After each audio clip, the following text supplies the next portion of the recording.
Pinocchio comes to life. The true story of how Pinocchio came to life starts with a magical piece of wood. It was not an expensive piece of wood. It wasn't even special to look at. This piece could have been a log for the fire.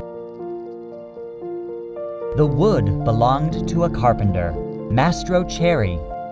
People called him that because he had a cherry red nose. He wanted to make something with the wood. But when he picked up his hammer, the wood started to talk.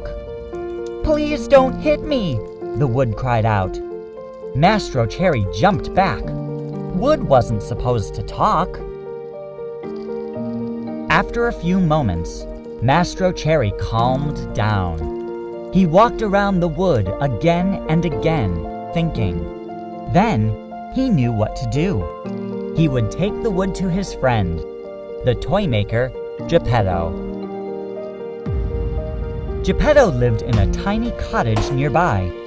He was a lonely man. The people in town were not very kind to him.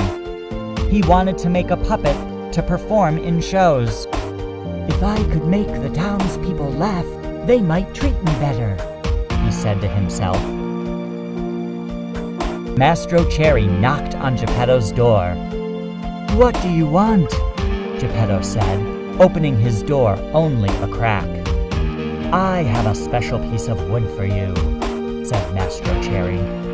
"I think it's a good piece of wood for a toy maker like you. It's perfect for making a puppet." A puppet? Geppetto thought this could be interesting. He opened the door. Mastro Cherry held out the wood. "This wood is magic. I think it will make a perfect puppet," he told Geppetto. "A puppet that can dance and do flips and fight with swords." "Are you telling the truth?" Geppetto asked. "Just take the wood and you will find out," Mastro Cherry said. He left the wood on the table and walked out the door. Geppetto began to carve the wood. He made it into the shape of a boy. The boy needed a face. First, Geppetto made the eyes.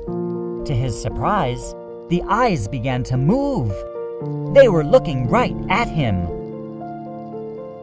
He carved a nose next. Every time he cut the nose small, it grew out again, long and pointy. "Wood, why don't you behave?" Geppetto cried. He set to work on the mouth next. When the lips were in place, the first thing they did was laugh. "I do not behave because I am a boy," the puppet spoke. "You will have to teach me how to be a good boy." Geppetto smiled. He had made more than a puppet. He had made a boy to take care of and to love. He wouldn't be lonely any longer. "I will name you Pinocchio," Geppetto said.